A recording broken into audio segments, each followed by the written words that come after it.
আসসালামু আলাইকুম রহমতুল্লাহি ওবরকাতুহু। দিন টিভির সম্মানিত দর্শকবৃন্দ, আপনাদের সবাইকে স্বাগত জানাচ্ছি আপনাদের প্রিয় অনুষ্ঠান দিনী সমাধানে। সর্বপ্রথম আমরা আল্লাহ রাব্বুল আলামিনের দরবারে শুকরিয়া আদায় করছি। আল্লাহ আমাদের সুস্থ রেখেছেন এবং আজকে এই প্রোগ্রামে উপস্থিত হতে ফিরিয়েছেন। প্রিয় দর্শকবৃন্দ, আপনারা যারা নিয়মিত আমাদের অনুষ্ঠান দেখেন, আপনারা জানেন অনুষ্ঠানটি আমরা সরাসরি সম্প্রচার করি ইকু স্টুডিও থেকে প্রতি সোমবার এবং মঙ্গলবার। ইকুইটা আমরা 8:30 এবং যেটা আমরা বলবই বলি, প্রিয় দর্শকবৃন্দ, অনুষ্ঠানটি আমাদের সবার জন্য একটা অপরচুনিটি। এখান থেকে আমরা দিন শিখবো, দিন জানবো, আমাদের এলেমকে বৃদ্ধি করব, আমলকে পরিশুদ্ধ করার জন্য এবং সর্বোপরি আমরা আল্লাহর নৈকট্য অর্জন করবো। এই আমাদের ইচ্ছাই আমাদের প্রত্যাশা। আল্লাহ আমাদের সবাইকে কবুল করুন। প্রিয় দর্শক বন্ধু, বরাবর আমাদের অনুষ্ঠানে উপস্থিত রয়েছেন আমাদের প্রিয় মেহমান, আমাদের নিয়মিত মেহমান মোহতারাম মুফতি হাসান নইচৌধুরী সাহেব। আজকের গুরুত্বপূর্ণ আলোচনা এবং আপনাদের প্রশ্নের জবাব দেওয়ার জন্য আমরা বেশ কিছুদিন থেকে আলোচনা করছি ইমান নিয়ে, ইমানের বিভিন্ন কঠিন বিষয়, ইমানের শাখা প্রশাখা নিয়ে। পাশাপাশি আমাদের দৈনন্দিন জীবনের যে প্রশ্নগুলো আছে, জীবনধর্মী যে প্রশ্ন আছে, আমরা চেষ্টা করি প্রশ্নের জবাব দেওয়ার জন্য। সো আপনারা যারা প্রশ্ন করতে চান, মতামত দিতে চান, আপনাদের সবাইকে ওয়েলকাম আমরা জানাচ্ছি। আপনারা প্রশ্ন করবেন সরাসরি লাইনে 0235150783 নাম্বার, অথবা যারা ইমেল করতে চান, ইমেল করবেন সংক্ষিপ্ত আকারে dinishamadhan@gmail.com অ্যাড্রেসে। আমরা শুরুতেই চলে যাচ্ছি আমাদের সম্মানিত মেহমানের কাছে ইনশাআল্লাহ। দেখি আমাদের মেহমান কেমন আছেন। আসসালামু আলাইকুম মোহতারাম, কেমন আছেন? ওয়ালাইকুম আসসালাম, আলহামদুলিল্লাহ। আপনি কেমন আছেন? আলহামদুলিল্লাহ, জাযাকাল্লাহ খাইর। মোহতারাম, আপনাকে স্বাগত জানাচ্ছি আমাদের অনুষ্ঠানে। বরাবর মতোই শুকরিয়া আদায় করছি, আপনি শতব্যস্ততার মধ্যে আমাদেরকে সময় দিচ্ছেন স্টুডিও এসে, এই জন্য জাযাকাল্লাহ খাইরান। এবং আমরা গতকাল আলোচনা করছি মোহতারাম ইমান নিয়ে, এবং আপনি খুব গুরুত্বপূর্ণ বিষয় এনেছিলেন যে নফস নিয়ে, এবং পাশাপাশি যে আমাদের দৈনন্দিন জীবনে আমরা কিভাবে পরিপূর্ণ ইমানের মধ্যে থেকে আমাদের জীবন পরিচালনা করব, আমরা আলোচনা করবো ইনশাল্লাহ আজকে ওই ব্যাপারে নিয়ে। এবং সুপ্রিয় দর্শকবৃন্দ, আপনারা প্রশ্ন করবেন আপনাদের ইমানের ব্যাপারে, অথবা যে কোনো দিনই বিষয়ে আপনারা প্রশ্ন করতে চান, আপনাদের জিজ্ঞাসা আছে, আপনি করবেন সরাসরি লাইনে ইনশাল্লাহ। আমরা চেষ্টা করবো আপনাদের প্রশ্নের জবাব দেওয়ার জন্য। বা শুরুতেই আমরা চলে যাচ্ছি আমাদের মেহমানের কাছে, আমাদের নিয়মিত নসিহা বক্তব্য ওনার কাছে নেব। আমরা শুনবো ওনার গুরুত্বপূর্ণ আলোচনা। প্লিজ, জাযাকাল্লাহ খাইরান। আসসালামু আলাইকুম ওয়া রাহমাতুল্লাহি ওয়া বারাকাতুহু। বিসমিল্লাহি ওয়াল হামদুলিল্লাহ ওয়াস সালাতু ওয়াস সালামু আলা রাসূলিল্লাহ। আম্মা বা'দু ফাআউযু বিল্লাহি মিনাশ শাইতানির রাজীম। বিসমিল্লাহির রাহমানির রাহিম। যাহারাল ফাসাদু ফিল বাররি ওয়াল বাহরি বিমা কাসাবাত আইদিন নাসি লিয়ুযীকাহুম বা'দাল্লাযী আমিলু লাআল্লাহুম ইয়ারজিউন। বারাকাল্লাহু লানা ওয়া লাকুম ফিল কুরআনিল আযীম ওয়া নাফা'না ওয়া ইয়্যাকুম বিল আয়াতি ওয়াজ যিকরিল হাকীম। রব্বি ইশরাহ লি সাদরি ওয়া ইয়াসসির লি আমরি ওয়াহলুল উকদাতাম মিন লিসানি ইয়াফকাহু কওলি। রব্বি জিদনি ইলমান ওয়া আলহিকনি বিস সালিহিন। আল্লাহুম্মা সাল্লি ওয়া সাল্লিম দাইমান আবাদা আলা হাবিবিকা খাইরিল খালকি কুল্লিহিম। আলহামদুলিল্লাহ। দিন টিভির দর্শক ভিউয়ার ভাই বোনেরা, আল্লাহ সুবহানাহু তাআলার শুকরিয়া আমরা আদায় করছি এবং আপনাদের প্রিয় প্রোগ্রাম শুরু করতে যাচ্ছি। আল্লাহ সুবহানাহু তাআলার কাছে আমরা তৌফিক কামনা করছি। ওমা তৌফিক ইল্লা বিল্লাহ, আলাইহি তাওয়াক্কালতু ওয়া ইলাইহি উনীব। সম্মানিত দর্শক ভিউয়ার ভাই বোনেরা, আমি সূরা রুমের 41 নম্বর আয়াত তেলাওয়াত করেছি। রুম হচ্ছে রসুল করিম সাল্লাল্লাহু আলাইহি ওয়াসাল্লামের সময় একটি শক্তিধর রাষ্ট্রের নাম। যদিও আজকের ইতালির ক্যাপিটাল সিটিকে রোম বলা হয়, তখনকার সময় এটি বিশাল সাম্রাজ্য ছিল।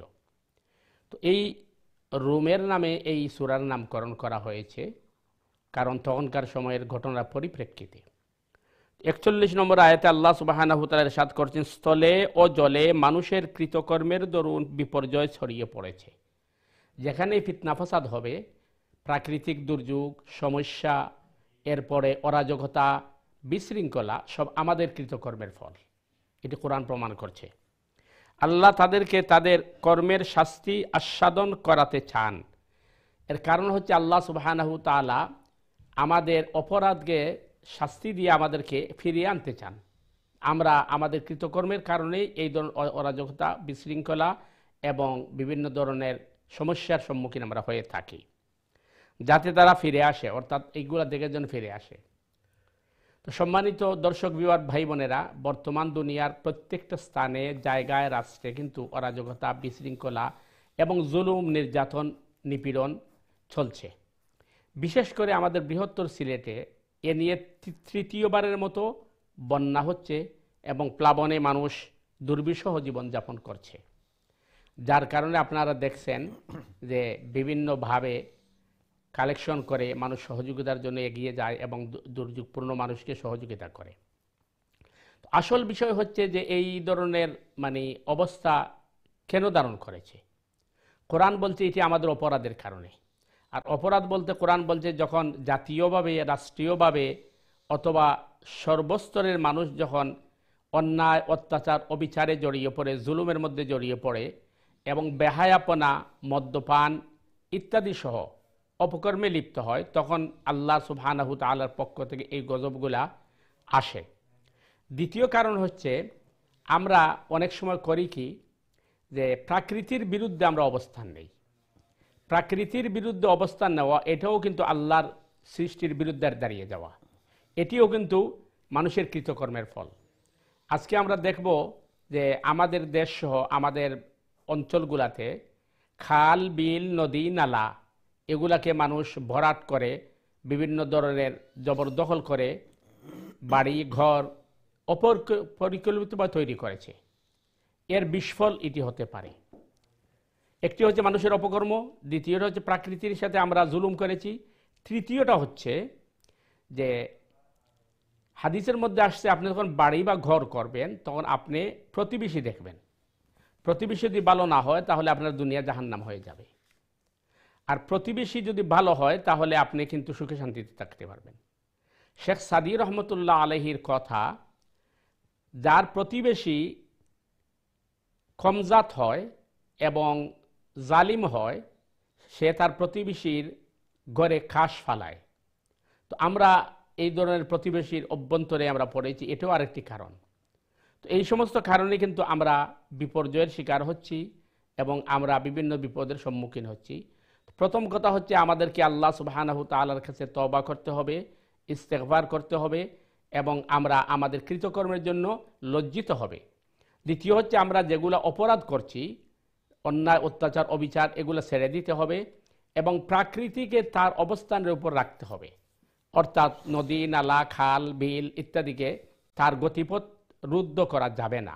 যেভাবে হাদিসে আসছে আপনি যদি একটা বৃক্ষ রোপণ করেন তাহলে এই বৃক্ষ রোপণ করার কারণে ওইখানে আবহাওয়া বা অক্সিজেনের সাহায্য করে।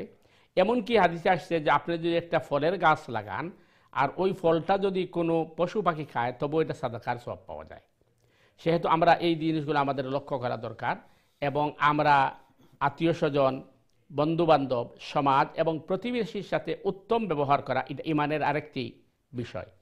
আশা করি দর্শক বিভাগ ভাই বোনেরা আপনারা বিষয়গুলোকে গুরুত্ব দিবেন এবং আমরা আল্লাহর হুকুম, রসুল সাল্লাল্লাহু আলাইহি ওয়াসাল্লামের তরিকাকে আমরা অনুকরণ করব।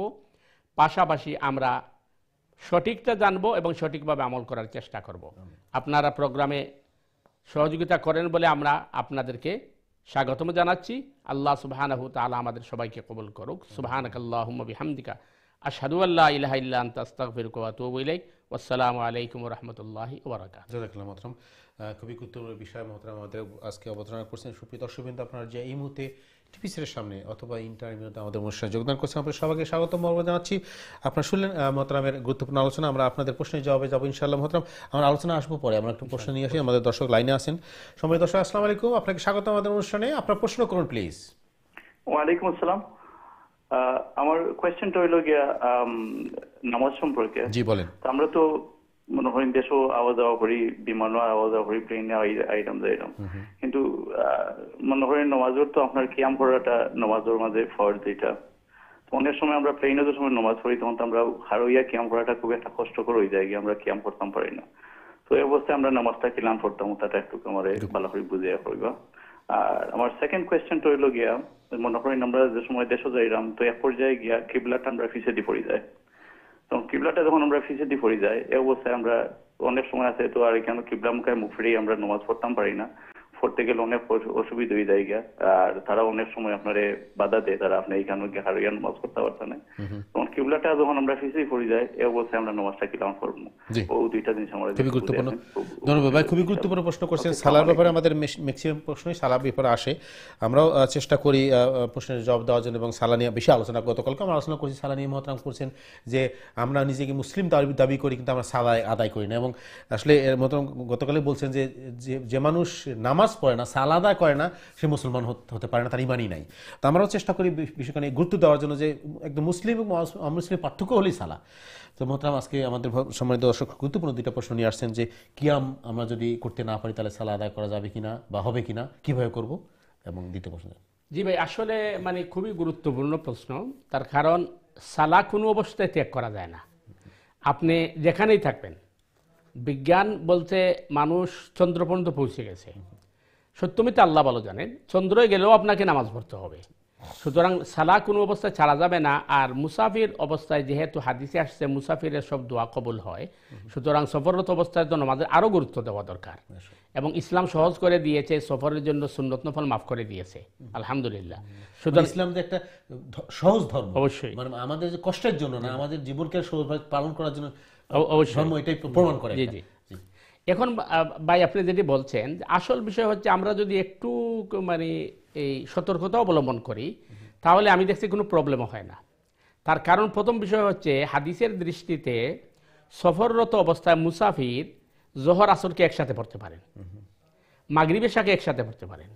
এখন আপনার ফ্লাইটটা যদি মনে করেন জোহরের পরে হয়, তাহলে আপনি কিন্তু এয়ারপোর্টেই জোহর আসর একসাথে পরে উঠে যেতে পারেন, তাহলে আপনার তো আর নামাজ কাজা হওয়ার সম্ভাবনা নেই। নাম্বার 2 হচ্ছে, আপনি যদি জোহরের পরে আপনার ফ্লাইট হয়, আপনি পৌঁছতে পৌঁছতে যদি শেষ রাতও হয়, তাহলে আপনি মাগরিব এশাকে একসাথে পড়তে পারেন। তো এশার সময় মানে ফজরের আগ পর্যন্ত হলে আপনি এশা পড়তে পারেন। তো আপনি অবতরণ করে এশা এবং মাগরিবকে একসাথে পড়তে পারেন। সুতরাং ইসলাম একেবারে সহজ। এরপরে মনে করেন যদি ঘটনা এমনও হতে পারে যে আপনার ফ্লাইটটা হয়তো এই ফজরের পূর্ব মুহূর্তে হচ্ছে, অথবা যে সময় ফ্লাইট হচ্ছে আপনি নামাজ পড়তে পারছেন না, আপনি প্লেনে উঠছেন, প্লেনের মধ্যে আপনাকে নামাজ পড়তে হচ্ছে। এই ক্ষেত্রে মাসআলা যেটি আপনি জানতে চাইছেন, একটা বিষয় হলো, প্রথম বিষয় হলো যে আমরা ইসলামের একটা বিধান হলো চেষ্টা করতে হবে। চেষ্টা না করলে কিন্তু আপনি জবাবদেহি করতে হবে। উদাহরণস্বরূপ, এক জায়গায় যাওয়ার পরে আপনি কিবলা জানেন না, কিবলা জানার কোনো সুযোগ আপনার কাছে নাই, আপনি এমনি নামাজে দাঁড়িয়ে গেছেন, কিন্তু নামাজটা পড়ছেন কিবলার দিকে, আপনার নামাজ হবে না। কারণ ওইখানে মাসআলা হচ্ছে আপনাকে তাফাক্কুর করা, চেষ্টা করা, খুঁজে বের করা, কনফার্ম হওয়া। আপনি কনফার্ম কেন হলেন না? আর আপনি চেষ্টা করার পরে রং দিকে নামাজ পড়েছেন, তখন নামাজ হয়ে যাবে, কারণ আপনি আল্লাহর হুকুম আদায় করেছেন। এই ক্ষেত্রে প্রথম বিষয় হচ্ছে যে আপনি যেটা বলছেন, ইন্টারন্যাশনাল ফ্লাইট যেগুলো আছে, আপনি প্রথম এই প্লেনে যারা আছে, যারা জব করে, তাদেরকে বলবেন যে ওই আপনার দেখবেন তারা যেখানে কিচেন আছে, অথবা যেখান থেকে তারা ফুড সাপ্লাই করে, অথবা দরজার পাশে ওই জায়গাগুলোতে কিন্তু অনেক সময় দাঁড়িয়ে নামাজ পড়া যায়। তাদেরকে বললে যে আমি মাত্র 2 রাকাত নামাজ পড়বো বা 4 রাকাত পড়ব, 2 ওয়াক্ত হলে 4 রাকাত বলবেন যে আমি নামাজটা পড়ে ফেলি। যদি তারা, আমি দেখছি দেয় তারা পড়তে, বা অনেক সময় অসুবিধা তারা বলে একটু পড়েন। আর কোনো ফ্লাইটে দেয় না। তো যদি দেয় না, তাইলে আপনি আগে সিটে পড়তে হবে, কারণ আপনি চেষ্টা করে ফেলছেন। কিন্তু চেষ্টা না করেই সিটে বসে নামাজ পড়া ফেলা, এটা আদায় হবে না। কারণ আমরা অনেকে করি কি, যে বসেই নামাজ শুরু করে দিই, এটা করতে পারবেন না, আপনাকে আগে চেষ্টা করতে হবে। আর তবে ফিতনা করতে পারবেন না, তাকে সাথে তর্কে যেতে পারবেন না, কেন দিবেন না, দিতে হবে, দিস দাট ইত্যাদি, এগুলো করতে পারবেন, পারমিশন চাওয়া। যদি দিয়ে দেয় আলহামদুলিল্লাহ, যদি না দেয় তাহলে আপনি সিটে বসে নামাজ পড়তে হবে। সিটে বসে নামাজের ব্যাপার হচ্ছে যে ইন্টারন্যাশনাল ফ্লাইট আর ডোমেস্টিক ফ্লাইট, ডোমেস্টিক ফ্লাইটের কিন্তু সিটে দাঁড়ানো যায় না, একেবারে ছোটো থাকে, তখন আপনাকে তো অবশ্যই সিটে বসেই পড়তে হবে। আর ইন্টারন্যাশনাল ফ্লাইট, এই তো আমরা যে চেয়ারে বসছি, এই ধরনের বড় চেয়ার থাকে, এটার মধ্যে দাঁড়ানো যায়। সুতরাং আপনি দাঁড়িয়ে শুরু করতে হবে। যদি দাঁড়িয়ে শুরু না করেন, তাহলে কিয়ামের ফরজ থাকবে না, আপনার নামাজ হবে না। দাঁড়িয়ে শুরু করার পরে যখন আপনার রুকুর সময় আসবে, তখন তো আপনি রুকু করতে পারছেন না, তখন বসে যাবেন। বসার পরে আপনি রুকু করবেন। এখন এই বিষয়টা আমাদের সবার জানা দরকার। রুকু করতে গিয়ে আমরা অনেকে যারা বসে নামাজ পড়ি, আমরা এইভাবে রুকু করি, এইটা কিন্তু ঠিক না। তার কারণ হচ্ছে, বুঝার বিষয় হচ্ছে যে রুকুটা হচ্ছে কিয়ামের অধীনে, খেয়ামের অন্তর্ভুক্ত। আচ্ছা, দেখবেন মাসআলা হচ্ছে আপনি গিয়া যদি ইমাম সাহেবকে রুকুতে পান তাহলে আপনি রাকাত পাইছেন, yes. ঠিক না? মানে কিয়াম ইজ পার্ট অফ রুকুন। হ্যাঁ, রুকুতে পাইলে আপনি কিন্তু রাকাত পাইছেন, হ্যাঁ। তাইলে রুকুটা কিয়ামের অংশ অংশ। এইভাবে করলে তো আপনি সিজদার কাছাকাছি চলে গেলেন। যদি অনেক মানুষ পড়ে যে আমরা ভুল ধারণা, ম্যাক্সিমাম এটা করা হয়। জি, আপনাকে রুকু করতে হবে এইভাবে, যে দাঁড়িয়ে নামাজ পড়ছেন, বসবেন, বসার পর রুকু করতে মাথাকে এইভাবে নত করবেন, বডিকে করা যাবে না। মাথা, হ্যাঁ, মাথাকে আপনি নিচে করবেন আর নিয়ত করবেন রুকুর, আর ওইখানে গিয়ে সুবহান রাব্বিয়াল আযীম, সুবহান রাব্বিয়াল আযীম, সুবহান রাব্বিয়াল আযীম, সামি আল্লাহু লিমান হামিদা, খালি মাথা মুভমেন্ট হবে। হ্যাঁ, এটা ওইখানে বললাম যে আমাদের অনেকেরই ভুল আছে, আমরা রুকু করার সময় এইভাবে করি, এইভাবে করলে এটা সিজদার সমান হয়ে যায়। আর রুকুটা হচ্ছে কিয়াম বা দাঁড়ানোর অংশ। আচ্ছা আচ্ছা, এই হচ্ছে রুকু। এখন বিষয় হচ্ছে আপনি রুকু করবেন বসে, সিজদাও করবেন বসে। সিজদা করতে গিয়ে অনেক মানুষে বালিশ অথবা টেবিল রাখেন গড়ে পড়লে, এটাও ভুল ধারণা, এটা সুন্নতের পরিপন্থী। আপনি কিছু রাখতে পারবেন না, আপনাকে সিজদা দিতে হবে এইভাবে, আর নিয়ত করতে হবে সিজদার। অনেকে সিজদা তো ওর সময় হাতের সামনে দেন, এটাও সুন্নত পরিপন্থী, কারণ এটা রাসূল সাল্লাল্লাহু আলাইহি ওয়াসাল্লাম পাওয়া যায় না।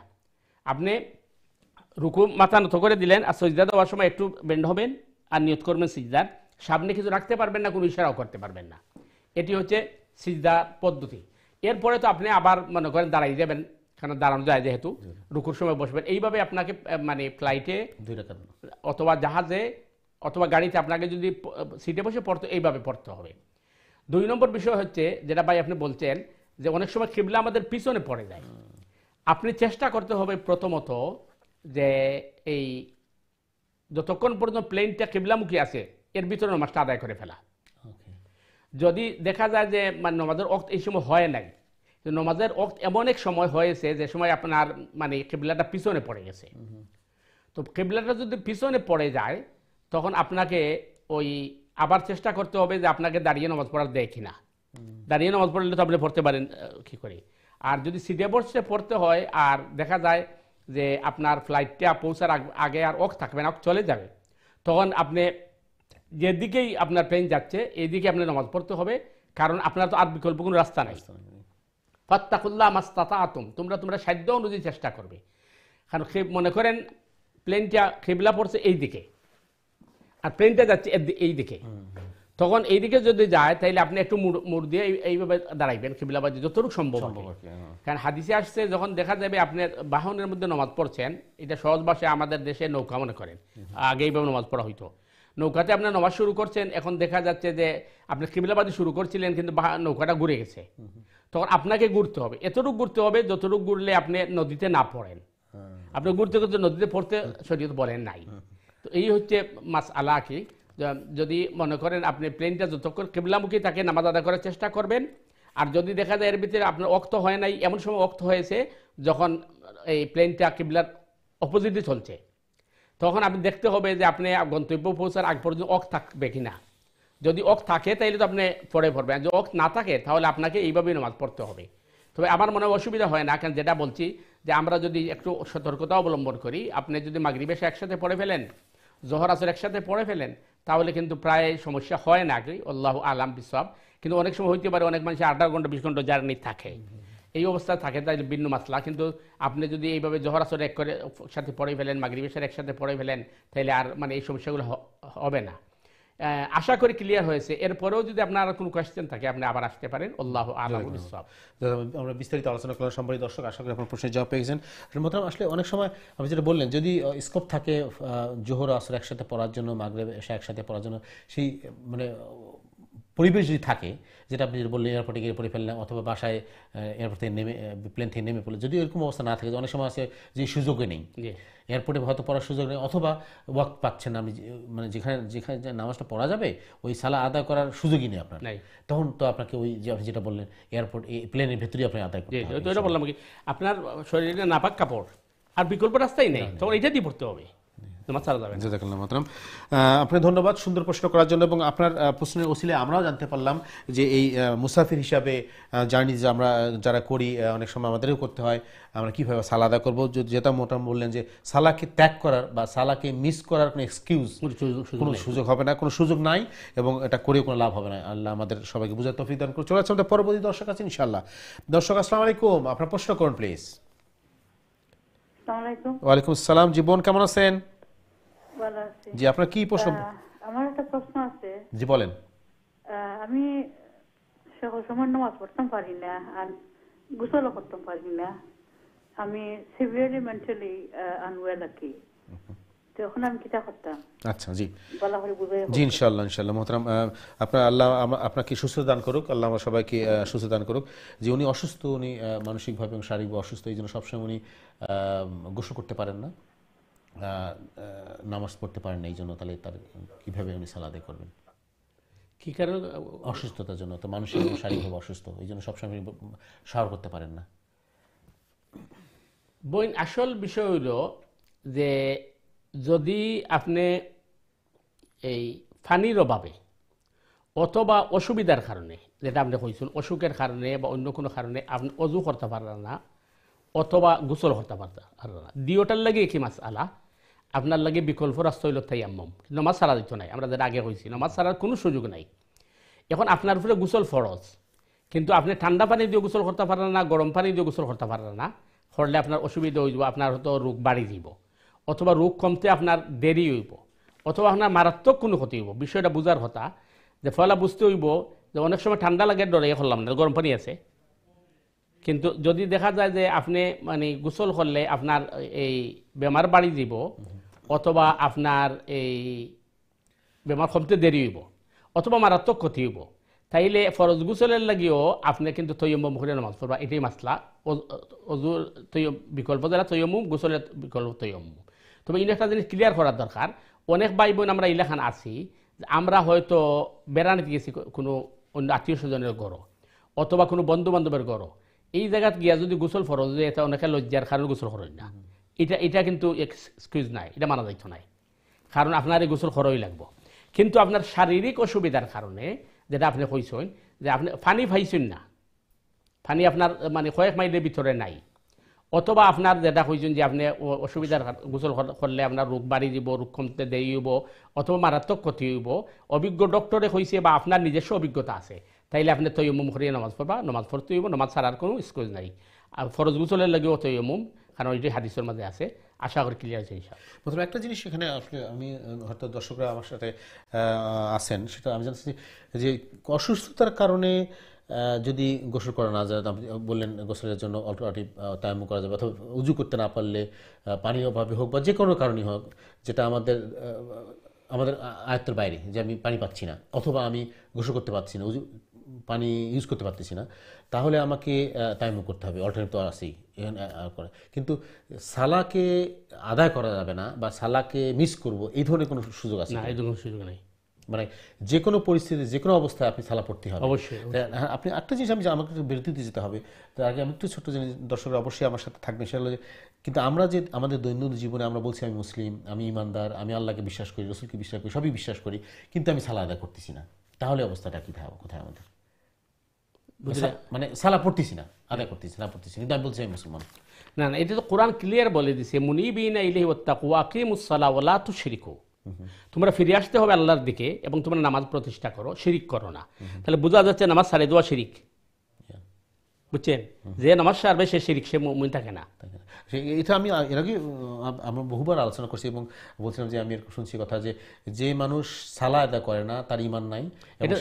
এটা তো হাদিসে আছে, মান তারাকা সালাতা মুতাআম্মিদান ফাকাদ কাফারা বাইনাল আবদি ওয়া বাইনাল কুফরি তারকুস সালাহ। নামাজ যে ছাড়ি দেয় সে যেন কুফরি করলো। আর মুমিন আর কাফিরের মধ্যে ব্যবধান হচ্ছে না নামাজ, যে সালাহ আদায় করলো সে মুমিন। কিন্তু এখন আমরা বিরতি এসে আমরা আলোচনা করবো যে আসলে তাহলে আমাদের অবস্থানটা কথা, আমরা যারা সালাহ আদায় করতেছি না বা অবহেলা করতেছি, কোনো গাফিলতি করতেছি, এটা আরো আছে আপনি যেটা বলছেন, এটা ভয়াবহ অবস্থা। আমরা ফিরে আসবো ইনশাআল্লাহ। খুব গুরুত্বপূর্ণ সময় দর্শক, কিন্তু আপনারা শুনছেন কত গুরুত্বপূর্ণ আলোচনা আমরা করছি। আমাদের যারা নিজেকে মুসলিম মনে করি, আসলে কি সত্যিকার মুসলিম, সত্যিকার ইমানদার কিনা, আল্লাহর দরবারে আমাদের, আল্লাহর খাতায় আমাদের অবস্থানটা কোথায়, আমরা চেষ্টা করবো আলোচনা করার জন্য। আপনারা প্রশ্ন করবেন, মতামত দেবেন, ইনশাআল্লাহ শেয়ার করবো আমাদের সাথে, যাতে আমরা সবাই উপকৃত হই, আমাদের উদ্দেশ্য ইনশাআল্লাহ। সুপ্রিয় দর্শকবৃন্দ, আপনারা দেখছেন আপনাদের প্রিয় অনুষ্ঠান দিনই সমাধান, আপনাদের প্রশ্ন, জিজ্ঞাসা এবং মতামত নিয়ে আমাদের অনুষ্ঠান। আমরা ছোট্ট একটি বিরতি যাবো প্রিয় দর্শকবৃন্দ, বিরতি আবারও ফিরে আসছি ইনশাআল্লাহ আপনাদের প্রশ্নের জবাব দেওয়ার জন্য। ততক্ষণ আমাদের সাথে থাকুন। আসসালামু আলাইকুম রহমতুল্লাহি ওয়া বারাকাতুহু।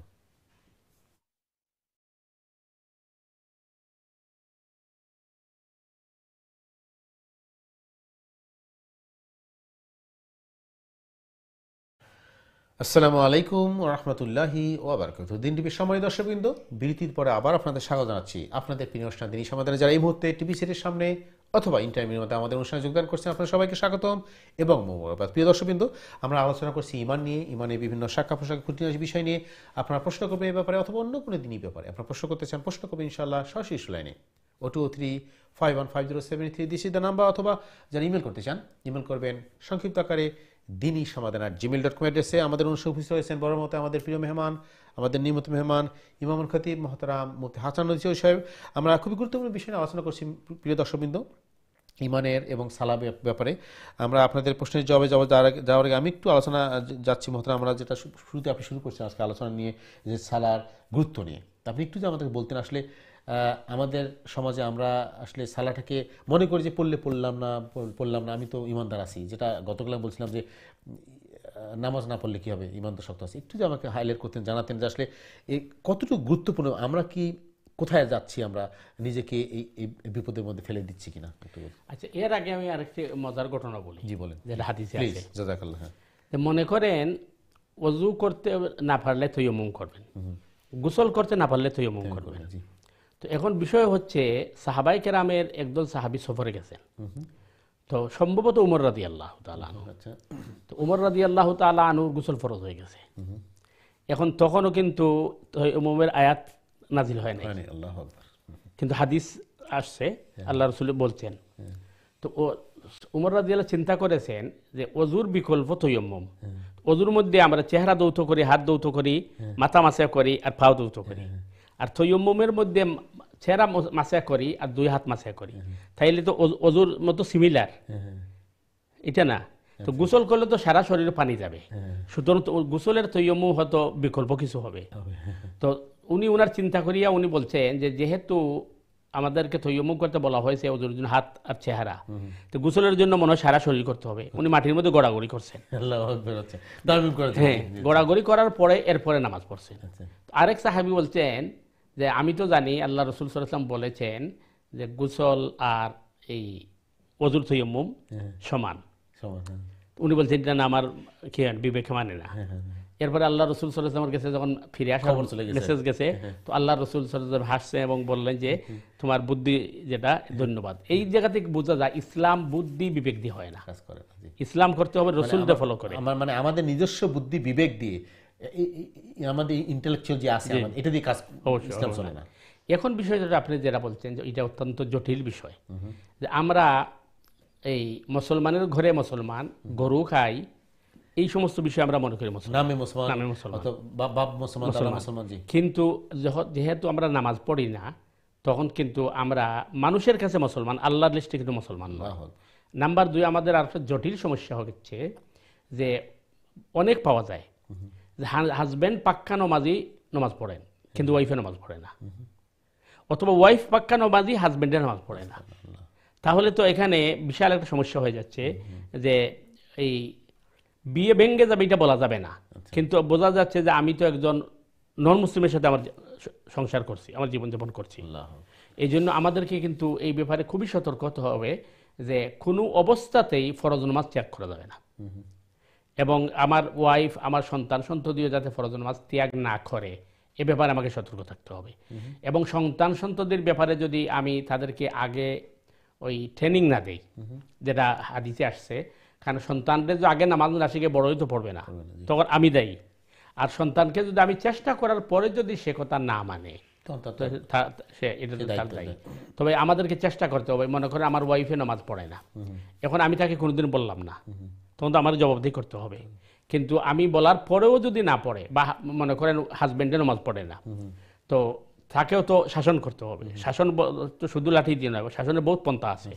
হাজব্যান্ডের সাথে আপনার ভালোবাসা আছে, আপনার মহব্বত আছে, আপনার সব কিছু আছে। হাজব্যান্ড আপনাকে কাপড় চোপড় সব কিছু দিচ্ছে, তখন আপনি তাকে বলতে পারেন না তো তোমার রুজি রোজগার আমি খাবো না, তোমার সাথে ঘর সংসার করবো না, কারণ তুমি নামাজ পড়ো না, তুমি নামাজ ঠিক করো। তো এইভাবে কিন্তু আমাদেরকে কিন্তু কি করতে হবে যে প্রত্যেকটা মুমিনকে পাক্কা নামাজি হতে হবে, শুধু শুক্রবারে নামাজি নয়। কিন্তু আমাদের দুর্ভাগ্য যে আমাদের সমাজে কিন্তু অসংখ্য অগণিত মানুষ আমরা শুধু ঈদের নামাজ পড়ি, অথবা জুমার নামাজ পড়ি, অথবা বিয়ার নামাজ পড়ি, হঠাৎ একদিন বিয়ে হয়েছে বিপদে পড়ে নামাজ পড়ি। সুতরাং জি জি, তো এই জিনিসগুলো কিন্তু খুবই মারাত্মক আমাদেরকে অবশ্যই। এই জন্য আপনি গতকালকে যেটা বলছিলেন যে আপনি এই শরিকানা কোরবানি দিবেন, কিন্তু যা কোরবানি দিচ্ছেন যে শরিক হচ্ছে সে নামাজ পড়ে না, অথবা সে ঘুষখোর, অথবা সে সুদখোর। এই জন্য আমাদেরকে কিন্তু এই বিষয়ে খুবই সতর্ক হওয়া দরকার, বিশেষ করে নামাজের ক্ষেত্রে। কারণ নামাজের ক্ষেত্রে কোনো ছাড় দেওয়া হবে না। অন্য গুণ আল্লাহ মাফ করে দিতে পারে, কিন্তু নামাজের ক্ষেত্রে ছাড় দেওয়া হবে না। কারণ নামাজ না পড়ার মানেই হইল আল্লাহকে স্বীকার না করা। কত বড় একটা কথা, আপনি নামাজ না পড়ি তাতে আল্লাহকে স্বীকার করছি। কারণ কি জানেননি, আপনি আমি নামাজে দাঁড়িয়ে শপথ করছি মালিক ইয়াউমিদ্দিন, বিচার দিনের মালিক ও মুখতার আল্লাহ তুমি। তো নামাজ না পড়ার তুলে আল্লাহকে আসন মানে না। আর অনেক আছে দুঃখার মধ্যে, সে মনে করে নামাজ না পড়লে কি হবে, আমার বড় পীরের কাছে মুরিদ আছি, অথবা বড় হুজুরের আমি দাওয়াত টাওয়াত খাওয়াই, উনি আমাকে সুপারিশ করি, অথবা আমি দান খয়রাত করি, উনি আমাকে সুপারিশ করে নিয়ে যাবেন। এটা মারাত্মক ভুল। কারণ রসুল করিম সাল্লাল্লাহু আলাইহি ওয়াসাল্লাম থেকে পাওয়ারফুল সুপারিশকারী তো আর কেউ নাই। এই রসুল সাল্লাল্লাহু আলাইহি ওয়াসাল্লাম সৈয়দা ফাতেমা রাদিয়াল্লাহু তাআলা আনহাকে বলছেন যে তুমি যে রসুলের মেয়ে, এই কারণে তোমাকে জান্নাতে দিয়ে দেওয়া, এই কল্পনা করলে হবে না, তোমার আমল দিয়ে তুমি যেতে হবে। আর এটা সহজ প্রমাণ, নূহ আলাইহিস সালামের ছেলে কানান জাহান্নামী, কেন নবীর সন্তান হওয়ার পরে। এরপরে আপনার ইব্রাহিম আলাইহিস সালামের বাপ জাহান্নামী, কারণ ইমানদার না হওয়ার কারণে। আর আসিয়া রাদিয়াল্লাহু তাআলা আনহার মতো সৌভাগ্যবতী মহিলা, ফেরাউনের মতো জালিমের ওয়াইফ হওয়ার পরেও তিনি জান্নাতি। তো এই জন্য নিজের আমল থাকতে হবে, এরপরে বাকিগুলো কাজ করবে, সুপারিশ ইত্যাদি ইত্যাদি। তো আমাদেরকে কিন্তু বিশেষ করে নামাজের ক্ষেত্রে আমাদেরকে অবহেলা করা যাবে না। আমরা এই একটা জিনিস হচ্ছে, আমরা প্রথমত নামাজ অনেকে পড়ি না, আবার অনেকে পড়ি কিন্তু দেখা যায় ওই বেড়াতে গেলে অথবা অনুষ্ঠানে গেলে আমরা বেমালুম নামাজের, আমরা নামাজের চেয়ে অন্য জিনিসকে প্রায়োরিটি দেই। জি জি, যে হ্যাঁ শপিং গেলাম, বাজারে গেলাম, অন্য আত্মীয় স্বজনের বাসায় গেলাম, কিন্তু নামাজটাকে আবার করতেছি। এই জন্য এই বিষয়ে আমাদেরকে সতর্ক থাকতে হবে। কোনো অবস্থাতেই নামাজকে কাজা করা যাবে না। বিশেষ করে আমরা মা বোনদেরকে বলবো যে অনেক সময় মহিলা মেহমান আসছেন বা অন্যান্য ফ্রেন্ড বন্ধু আসছেন, আমরা মনে করি আগে কাজটা শেষ করি এরপরে নামাজ পড়বো, নামাজের কাজা করে ফেলি না। আপনি মেহমানকেও বলতে হবে যে ঠিক আছে আসো নামাজ পড়ে ফেলি, নামাজের সময় হয়ে গেছে। মেহমান তো আমাদের প্রায় মুসলমান থাকেন, আর যদি কোনো নন মুসলিম আপনার ফ্রেন্ড থাকেন তাহলে তাকে আপনি বলবেন এই কথা যে আপনি বসেন, আমি আগে নামাজটা আদায় করি। জাযাকাল্লাহ মোহতারাম। সুপ্রিয় দর্শক বিন্দু, আপনারা শুনলেন কত গুরুত্বপূর্ণ বিষয়, এবং মোহতারাম আমাদের বিস্তারিত জানালেন যে সালা কত গুরুত্বপূর্ণ একজন মুমিন এবং মুসলমানের জন্য। আমরা যদি মুমিন মুসলিম নিজেকে দাবি করি, মনে করি, এবং আল্লাহর দরবারে আমাদের নামটা মুসলিম হিসেবে রাখতে চাই, তাহলে আমাদের সালাকে অ্যাভয়েড করা, বিঘ্ন করার সুযোগ নেই। আল্লাহ আমাদের সবাইকে বোঝার তৌফিক দান করুক। একটা জিনিস মোহতারাম জানতে চাবো যে আমাদের, আপনারা বরাবরই শুনে আসছি শুরু থেকেই যে কবরে এবং হাসরের দিনে প্রথম হিসাব হবে সালার। এবারে জানাতেন যে যারা এই জবাবটা দিতে পারবে, সালার ব্যাপারে যারা জবাবটা দিতে পারবে ঠিক মতো, হিসাবটা ভালো হবে, তার বাকি জিনিসগুলো সহজ হয়ে যাবে। এটা আমার জানাতেন প্লিজ। প্রথম হিসাব নয়, প্রথম হিসাব তো ইমানের। তো ইমানের বলতে আপনি বলতে পারেন মুমিনের, আবার ইমানের হিসাব কি? মুমিন মানেই তো সেই ইমানদার। হিসাবটা তো মুমিনের ইমানের হিসাব, কাফিরের হিসাবের কথাই নাই। কাফিরের কোন হিসাবই নেই, সে তো এমনি শেষ। তো ওই যে আমরা আগে গতকালকে আলোচনা করছি, ইমানটা সঠিক আছে কিনা, ইমানের মধ্যে শিরিক আছে কিনা, এইগুলো যাচাই বাছাই করা হবে। তো ইমানের পরেই কিন্তু সর্বপ্রথম প্রশ্ন আসবে সালাহ। তুমি সালাহ আদায় করো নি কেন? এখন সালাহ আদায় করি নাই কেন, এর কোনো এক্সকিউজ নাই। আমাদের সমাজে যেটা বলে যে সময় ছিল না, কাজে ব্যস্ত, সময় ছিল না, বা কাপড় ভালো না, ইত্যাদি ইত্যাদি। তো এইগুলো তো আল্লাহর কাছে বললে হবে না। তো আসল বিষয় হচ্ছে আমরা যেটা আলোচনা করি সব সময়, তো আসলে নলেজের অভাব। আমরা বরাবরই বলি যে আমাদের পড়াশোনা কম, আমরা জানি কম, ইসলাম সম্বন্ধে আমাদের পড়াশোনা কম। দুর্ভাগ্য আমাদের নলেজের অভাব, আমরা ইসলাম সম্পর্কে জানি না। নামাজের যে এত গুরুত্ব, এটা আমাদের সমাজে আলোচনা হয় না। জি, এটি হচ্ছে অন্য জিনিসটা আলোচনা হয়, দান খয়রাত বা সামাজিকতা, এগুলো নিয়ে খুব আলোচনা হয়, কিন্তু নামাজে এত গুরুত্বপূর্ণ এটা আলোচনা হচ্ছে না। মনে করেন অনেক সময় মানে আমাদেরকে দাওয়াত দিল, দাওয়াত খাইলাম, কিন্তু যে দাওয়াত দিচ্ছে সে কিন্তু নামাজ পড়ছে না। আমরা এটা বলি নাই যে ভাই তুমি নামাজ পড়ো নাই, সুতরাং তোমার ঘরে দাওয়াত খাওয়াটা তো উচিত নাই, বা তুমি নামাজ পড়ো, ইত্যাদি ইত্যাদি। তো নামাজের যে এত গুরুত্ব, এটা আমরা মানে কম আলোচনা করেছি। আরেকটি হলো যে বললাম যে অনেক সময় মা বোনরা হয়তো মনে করে নামাজ তো পড়বই, তো মাছ কাটতেছি, আচ্ছা মাছটা কাটা শেষ করি নাই, রান্না বান্না শেষ করি, নামাজ পড়বো, তো নামাজ পড়লেই তো হলো, এটা নাই। নামাজকে ইন্না সালাতা কানাত আলাল মুমিনিনা কিতাবাম মাওকুতা, নিশ্চয় নির্দিষ্ট সময় অবশ্যই নামাজ পড়তে হবে, নামাজ তার ওয়াক্ত মতো পড়তে হবে, নামাজকে কাজা করার সুযোগ নাই। কারণ ওই যে আগে আলোচনা করলাম, ইসলাম এত সহজ করে দিছে যে আপনি সফর গেলে টাইম টেবিল মেনটেন করতে পারবেন না, আপনি 2 নামাজের একসাথে করে ফেলেন, অথবা 4 রাকাতে যা 2 রাকাত পড়েন, এরপরেও যদি মানে বান্দাবান্দি নামাজ না পড়ে তাহলে জবাব কি দিবে? এই জন্য আমরা অনুরোধ করব যে নামাজকে কোনো অবস্থায় কাজা করা যাবে না। বা অনেক সময় আমরা কিন্তু আর মানে এক্সেস জিনিসগুলো করে ফেলি। সুন্নত নফল অবশ্যই পড়তে হবে এবং সুন্নত নফলের গুরুত্ব খুব বেশি, সুন্নত নফল পড়ার ফজিলত অনেক বেশি, কিন্তু অনেক সময় সুন্নত নফলটা এই পরিমাণ গুরুত্ব দেয় আমি মনে করি এখন আর 5 মিনিট সময় রয়েছে, এখন তো আমি সুন্নত নফল সব পড়তে পারবো না, তারপরেই পড়বো, এটা ঠিক নাই। ফরজটাকে আগে পড়তে হবে। আর সহজ ব্যাপার হলো যে নামাজ আপনার কাজা করা অথবা নামাজ ছেড়ে দেওয়ার হাদিসের পরিভাষায় মাত্র স্কুল হলো আপনার মাত্র 3টা। একটা হলো যে আপনি 100% আপনার নিয়ত ছিল যে আপনি নামাজ পড়বেন এবং চেষ্টাও করছেন, গড়িতে অ্যালার্ম দিয়ে রাখছেন, কিন্তু আপনার অনিচ্ছা সত্ত্বে আপনি করছেন কি ঘুম থেকে উঠতে পারেন। এইটা হলো এই নামাজ। এইভাবে যদি আপনি হঠাৎ হয় তাহলে গুনাহগার হবেন না, কিন্তু কেউ যদি সবসময় এইভাবে করে তো এটা তো আর এক্সকিউজ নয়। কারণ তার 100% ইচ্ছা ছিল নামাজ পড়ার, অ্যালার্মও দিয়ে রাখছে, কিন্তু ঘুম এত লাগছে যে সে করছে কি ওই ঘুমন্ত অবস্থায় অ্যালার্ম অফ করে ফেলছে, হঠাৎ হয়ে গেলে এটা গুনাহগার হবে না। দ্বিতীয়টা হলো যে বোঝার জন্য বলতেছে, আপনি তো মাইন্ড করবেন না, আপনি তো আমাকে হঠাৎ বলছেন হে আমি তো আসর পড়ি নাই, হাদিসে আসছে যে তার নামাজের ইচ্ছা ছিল কিন্তু ভুলে গেছে, ভুল তার ইচ্ছার মধ্যে নাই, এটাও মাফ, এটা কি হয়েছে না, নামাজ চলে গেছে হঠাৎ মনে নারিলে আমি তো জোহর পড়ি নাই, তো এটাও তার মাফ। আরেকটা হলো সে নামাজের সময় 1 ওয়াক্ত বা 2 ওয়াক্ত বেহুশ ছিল, সেন্স ছিল না, তখন যখনই তার হুশ আসবে তখন তার উপরে নামাজ ফরজ, ওই নামাজ আদায় করতে হবে। ঠিক একইভাবে যে ভুলে গেছে তার নামাজের কথা যখন স্মরণ হবে তখন সে পড়বে, এটা কাজা হবে না, কারণ এটা তার ইচ্ছায় নয়। তো এই এছাড়া আর কোনো স্কুল নাই যে মেহমান আসছিলাম, মেহমান খাওয়া দাওয়া করতে দেরি হয়ে গেছে, বেড়াতে গেছিলাম, এইগুলা কোনো কি নাই। জাযাকাল্লাহু মাতরাম। খুবই বিশদ এবং বিস্তারিত আলোচনা আমাদের সম্মানিত মেহমান করলেন। প্রিয় দর্শকবৃন্দ, অবশ্যই আপনার এখান থেকে আমরা উপকৃত হলাম এবং আমরা বুঝতে পারলাম যে গুরুত্ব কতটুকু, সালার গুরুত্বটা কতটুকু, এবং কোনোভাবেই যে আমরা সালা ত্যাগ করার সুযোগ নেই আমাদের। যেমন মোহতারাম আরেকটা জিনিস এখানে আমি হঠাৎ করে মনে হলো যে আমরা এটা বলি যে আসলে অনেকে আমি শুনছি অনেকে আমার বন্ধু বান্ধব যেরকম যে অমুক বা তমুক বা সে নামাজ পড়ে কিন্তু অন্যায় কাজ করে। আমি অ্যাটলিস্ট অন্যায় কাজ তো করি না, নামাজ পড়ি না ঠিক। এক্সাম্পল আমার কানে শোনা এবং আমার সাথে এরকম কথা বহুবার হয়েছে, অনেকে এরকম বলছে যে অমুক বা তমুক যে সে তো নামাজ পড়ে কি আবার নামাজও পড়ে আবার এই কাজও করে, অন্যায় কাজ বা খারাপ মন্দ কাজ করে, অথবা আমি যে অ্যাটলিস্ট মন্দ কাজটা করি না কিন্তু আমি নামাজ পড়ি না মাঝে মাঝে। এটার জবাবটা কি, এটার ইসলাম শরিয়া কীভাবে দেখে এই কথাগুলি বা এইভাবে? তাহলে কথা কি, আমি যদি অন্যায় কাজ করি অথবা ভুলে মন্দ কাজ করি বা করি তাহলে আমি সালাদ পড়বো না, অথবা আমি সালাদ পড়ি না বা খারাপ কাজও করি না? এখানে একটু যদি আলোচনা করতে হবে, ওটা খুবই জটিল একটা বিষয় বা গুরুত্বপূর্ণ খুবই বিষয় একটা। জি, একজন মানুষ মনে করে উলঙ্গ চলাফেরা করে, তার কোনো কাপড়ই নেই। আচ্ছা, আর আরেকজন মানুষ আছে সে সেরা কাপড় অথবা ময়লা কাপড় পরে। তো উলঙ্গ ব্যক্তির জিজ্ঞেস করলেন ভাই তুমি কাপড় পরো না কেন? ও দেখছেন না ওরা সেরা কাপড় ময়লা কাপড় পরে, এই জন্য আমি কাপড়ই পরি না। ওই ব্যক্তি যেমন যে নামাজ না পড়িয়া বলে আমি ভালো কাজ করি কিন্তু নামাজ পড়ি না, সেম। কারণ যে নামাজ পড়ে না তার তো ইমানই নেই, বুঝছেন? কারণ নামাজ না পড়া এর চেয়ে বড় অপরাধ তো আর নাই। আর যে মানুষে মনে করেন নামাজ পড়ে কিন্তু এই মাঝে মধ্যে অন্যায় কাজ করে ফেলে, যদিও তার এটা করা ঠিক নয়, তো সে নমাজ পড়ার কারণে তো তাকে নমাজের প্রশ্ন করা হবে না, তাকে প্রশ্ন করা হবে তুমি এইটা করলে। এবং কোরআন বলতে যে ইন্না সালাতা তানহা আনিল ফাহশাই ওয়াল মুনকার, নিশ্চয় নমাজ মানুষকে অন্যায় অবিচার এবং আপনার অবৈধ কাজ থেকে বিরত রাখে।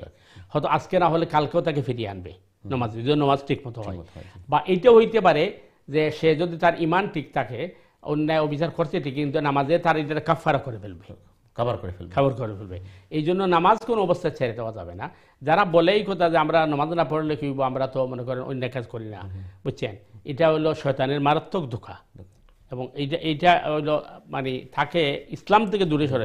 এই কথাগুলো আপনি শুনছেন, কিন্তু আমি অনেকবারই এই জিনিসটা শুনছি, মাত্র যেরকম একজন আরেকজনকে বলতেছে যে তার আরেকজনের সামনে পিছিয়ে বলছে, যেটা গিবত গতকাল আলোচনা করছে, গিবত এরকম যে আমি অ্যাটলিস্ট তার মতো না, সে নামাজ পড়ে আবার এই কাজগুলো করে, আমি তো অ্যাটলিস্ট ওই কাজগুলো করি না, নামাজ ঠিক মতো পড়ি না, ঠিক আছে, কিন্তু অন্য কাজ তো করি না। এটা অনেকেই বড় এটা আমাদের সমাজে কিন্তু খুব, আপনি খেয়াল করবেন না, অনেক প্রচলিত জিনিস, যে অমুকে বলছে যে সে তো নামাজও পড়ে আবার এই খারাপ কাজও করে, এই অন্যায় কাজ করে। এবং হাদিসে যেটা আসছে বা কোরআনে যেটা আছে, নামাজ না পড়ে যে মানুষের ভালো কাজ করে এই মানুষের এইটা হাসরের ময়দানও মরিচিকার মতো থাকবে। মরিচিকা বুঝেননি? দূর থেকে যে রুদ্রের মনে হবে ভালো জিনিস, আসলে কিছু না, জিলিক দেখবে সে, যেভাবে হাজারা দিয়াল্লাহ পানি দেখে গেছিলেন কিন্তু পানি ছিল না, এইটা কি, এটা তার কোনো কাজে আসবে না।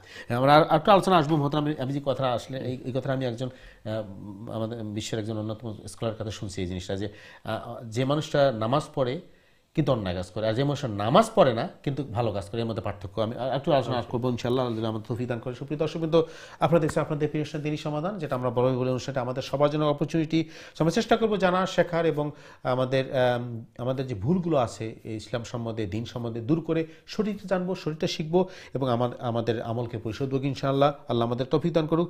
চলে যাচ্ছে আমাদের পরবর্তী দর্শকের কাছে, দেখি কে আছে আমাদের লাইনে। দর্শক আসসালামু আলাইকুম, আপনার প্রশ্ন করুন প্লিজ।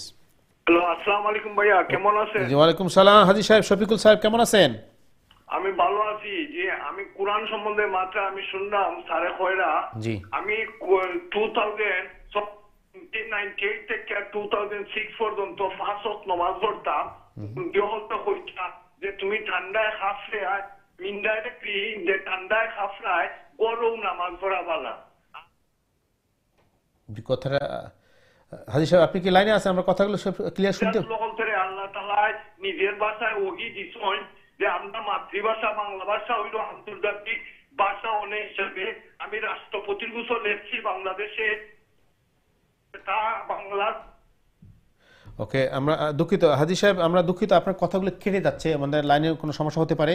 আপনি দয়া করে আপনি আবারও রিং ব্যাক করেন, আমার কথাগুলো আপনার ক্লিয়ার শুনতে পারি না, আমরা বুঝতে পারি না আপনি কি মনে করেন। যদিও আপনি আমাদের রেগুলার ফোন করেন, রেগুলার আমাদের দর্শক, আপনার বুদ্ধিযুক্ত পরামর্শ আমাদের ভালো লাগে এবং আমরা সেটাকে শ্রদ্ধা করি আপনার মতামতের জন্য। আপনি দয়া করে আবার ফোন করবেন, আমরা আপনার কথাগুলো ক্লিয়ার শুনতে পারিনি, আমরা আপনার কথাগুলো ক্লিয়ার শুনতে চাই ইনশাআল্লাহ। আমরা আলোচনা যতটুকু আমরা বুঝতে পারছি। জি জি হাজী সাহেব, আসলে আপনি তো খুবই জ্ঞানী মানুষ এবং খুবই গবেষণা করেন, তো এই হিসাবে আমি যতটুকু বুঝছি যে আপনি কয়রা যে ঠান্ডার মাঝে উবাইয়াও নামাজ পড়ার লাগি হইছে বা হওয়ার লাগি যদি কোনো মানে আপনার সমস্যা দেখা দেয়, যেমন সিলেটে বন্যা হয়েছে অথবা বিভিন্ন জায়গাতে বন্যা হয়, তুফান ঘূর্ণিঝড় হয়েছে, এই সময় অনেকে দেখা যায় যে বুকফানিত উবাইয়া নামাজ পড়া, এটা কিন্তু কিনা সঠিক না, এটা হলো ভুল। কারণ ইসলাম এমন জিনিস শিখাইছেন আমরা রে, কারণ ইসলামে কইছে আপনি অল্টারনেটিভ ব্যবস্থা দেখতা।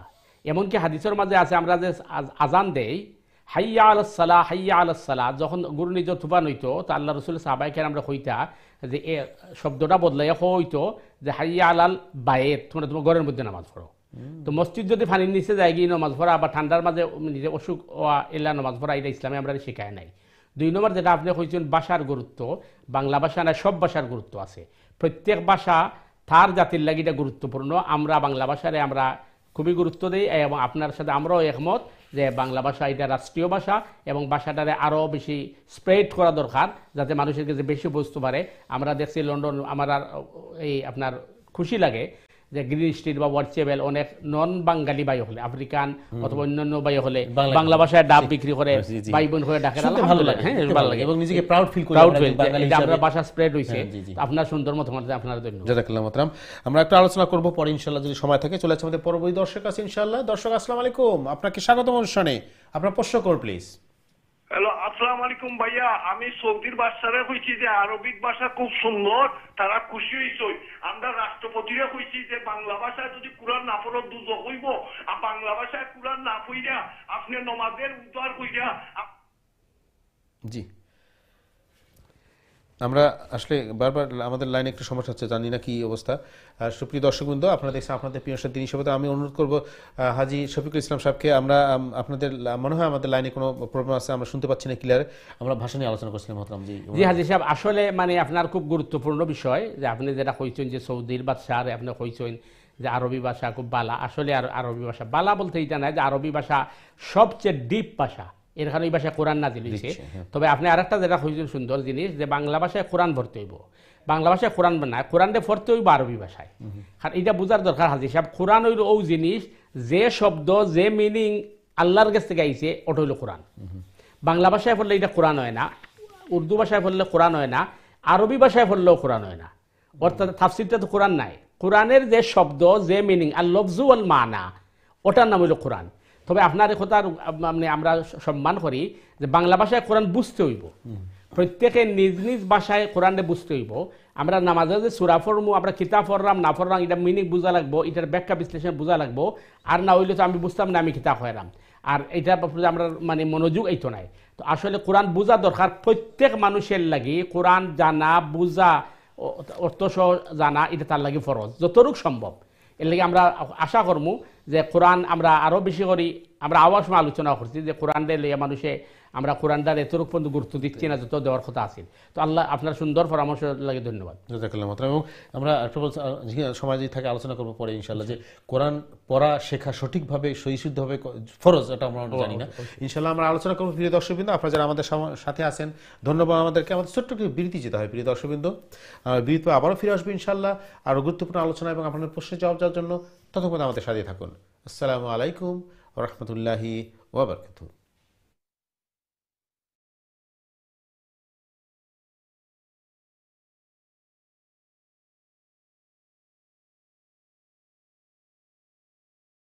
আসসালামু আলাইকুম রহমতুল্লাহি ওবরাকাতুহু। দিন টিভির সময় দর্শকবৃন্দ, আপনাদের সবাইকে স্বাগত জানাচ্ছি আপনাদের প্রিয় দিন সমাধানে। আমরা বিরতির পর আবার ফিরে আসলাম প্রিয় দর্শকবৃন্দ। আশা করি আপনারা আমাদের সাথে আছেন। শুরুতে আমি ধন্যবাদ জানাচ্ছি প্রিয় দর্শকবৃন্দ, আপনারা যারা নিয়মিত আমাদের অনুষ্ঠান দেখেন এবং প্রশ্ন করেন, মতামত দেন। আপনারা যারা প্রশ্ন করতে চান, আজকে আমরা আলোচনা করছি ঈমান নিয়ে। আমরা ঈমানের বিভিন্ন খুঁটিনাটি বিষয় এবং গুরুত্বপূর্ণ শাখা প্রশাখা নিয়ে আলোচনা করছি। সো আপনারা ঈমানের ব্যাপারে প্রশ্ন করতে চান, প্রশ্ন করবেন, অথবা অন্য কোনো দিনই ব্যাপারে আমাদের দৈনন্দিন জীবনে যে সমস্যা হচ্ছে, অসুবিধা হচ্ছে, সেগুলো নিয়ে প্রশ্ন করতে চান, প্রশ্ন করবেন ইনশাআল্লাহ। আমাদের অনুষ্ঠানে উপস্থিত হয়েছেন আমাদের প্রিয় মেহমান, আমাদের নিয়মিত মেহমান ইমাম খতিব মোহতারাম মুফতি হাসান নদী সাহেব। আজকে গুরুত্বপূর্ণ আলোচনা এবং আপনাদের প্রশ্নের জবাব দেওয়ার জন্য আপনাদের প্রশ্ন করতে সরাসরি প্রশ্ন করবে বিশ্ব লাইনে 0235150783 নম্বরে, অথবা যারা ইমেল করতে চান ইমেল করবেন dini-samadan@gmail.com অ্যাড্রেসে। প্লিজ সংক্ষিপ্ত আকারে প্রশ্ন করবেন। মোহতারাম, আমরা দর্শকদের প্রশ্নে যাওয়ার আগে আমরা যেটা শুরুতে আলোচনা আপনি শুরু করছিলেন যে কবরের সওয়াল জবাবের ব্যাপারে, তো আমরা একটু যদি আলোচনা করতে চাই। বিরতির আগে যেটা বলছেন যে আমাদের সমাজে প্রচলিত একটা জিনিস আছে যে কবরের সওয়াল 3টা হয়। তো আমরা একটু আলোচনা করবো এবারে। পাশাপাশি আপনি যেটা আগে বলছিলেন বিরতির আগে যে সালার হিসাবটা পরকালে কিয়ামতের মাথায় সবচেয়ে প্রথম জিজ্ঞাসা করা হবে, এভাবে আলোচনা করবেন। তো প্রথমে যে আপনি কবরের সওয়াল জবাব দিয়ে যাই মহতারাম, আমাদের সমাজে পরিচিত আছে যে আমাদের কবরে যে মারা যাওয়ার পরে যে ফেরেশতারা আসবেন, আমাদের প্রশ্ন করবেন, 3টা প্রশ্ন করবেন, এবং যারা এই 3টা প্রশ্নের জবাব ঠিক দিতে পারেন তার জন্য সুবিধা, সুসংবাদ, এবং যারা দিতে পারবেন না এবং কারা দিতে পারবেন না, আমি প্লিজ একটু বিস্তারিত আলোচনা করতে চান, প্লিজ করেন, আমি খুব উপকৃত হব প্লিজ। প্রথম যে বিষয়টি হচ্ছে যে আমরা ওই যে আমাদের হাজি শফিক সাহেব যে কথাটা বলছেন কোরআন পড়ার বিষয় নিয়ে, তো এটার সাথে খবরের প্রশ্ন উত্তরের কিন্তু কি আছে, মিল আছে, একটু রিলেটেড আছে। আচ্ছা জি। বিষয়টা হচ্ছে যে আমরা কোরআনটাকে একেবারে অবহেলা করে ফেলেছি, এটা আমাদের দুর্ভাগ্য। এবং এই জন্যই তো আমাদের জ্ঞানটা নাই।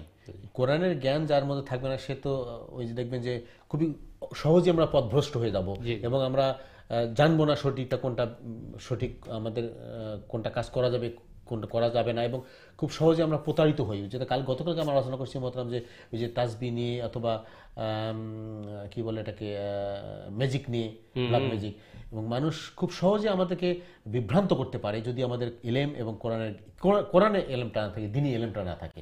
তো আমরা ইনশাল্লাহ আলোচনা করবো মহতারাম, যদি আমরা জানতে চাই যে কোরআনের সওয়াল জবাবের ব্যাপারে ইসলাম কি বলে, দ্বীন কি বলে, এবং আমরা এই জন্য কী প্রস্তুতি নিতে পারবো, এবং কারা এই সওয়াল জবাব দিতে পারবে সঠিকভাবে, যার জন্য সুসংবাদ, এবং কারা দিতে পারবে না তার জন্য দুঃসংবাদ। জি জি। যে প্রথম বিষয় হচ্ছে দেখেন রাসূল করিম সাল্লাল্লাহু আলাইহি ওয়াসাল্লাম সম্পর্কে আল্লাহ সুবহানাহু ওয়া তাআলা বলছেন হুয়াল্লাযী বা'আসা বিল উম্মিয়্যিনা রাসূলাম মিনহুম ইয়াতলু আলাইহিম আয়াতিহি ওয়া ইউযাক্কিহিম ওয়া ইউআল্লিমুহুমুল কিতাবা ওয়াল হিকমা ওয়া ইন কানু মিন ক্বাবলু লাফী দালালিম মুবিন।